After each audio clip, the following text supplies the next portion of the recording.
Welcome to County Portal, your simple source for local government services and public records. Let's get started. Which president added the most to the national debt? The answer isn't as simple as naming one person.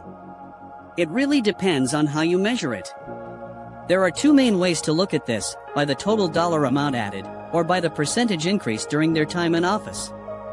If you're talking about pure dollars, the biggest numbers belong to modern presidents. Barack Obama added about $8.6 trillion over his 8 years. Donald Trump added roughly $8.2 trillion in just 4 years, partly due to tax cuts and the massive spending for the COVID-19 pandemic response. Joe Biden is also on track to add trillions. But measuring by raw dollars can be misleading. The economy is much larger today than it was 50 or 100 years ago, and inflation means a dollar today isn't worth what it used to be. A more fair and insightful way to compare presidents is by looking at the percentage increase in debt. By this measure, the undisputed champion is Franklin D. Roosevelt. He inherited the Great Depression and then led the country through World War II. To fund the New Deal and the war effort, the national debt skyrocketed by over 1,000%.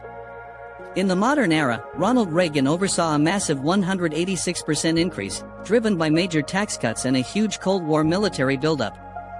George W. Bush also saw the debt more than double, a 105% increase, due to his own tax cuts, the wars in Iraq and Afghanistan, and the bank bailouts during the 2008 financial crisis. Interestingly, while Barack Obama added a huge dollar amount, his percentage increase was smaller at around 70%, largely because he inherited an economy already in a deep recession with a high starting debt level. But here's the most critical piece of context: presidents don't act alone. Congress, and only Congress, has the power of the purse. They are the ones who write and pass the budgets. A president can propose a budget and use the veto, but ultimately, every dollar spent or tax cut is approved by the House and the Senate. Furthermore, major events like wars, recessions, and pandemics force the government to spend enormous sums of money, regardless of who is in the White House. So, while it's easy to point a finger at one president, the national debt is truly a bipartisan creation, built over decades of decisions by hundreds of lawmakers in response to the challenges of their time. Thanks so much for watching. It's a complex topic, and we'd love to hear what you think. Who do you believe is most responsible for the national debt? Drop your thoughts in the comments below.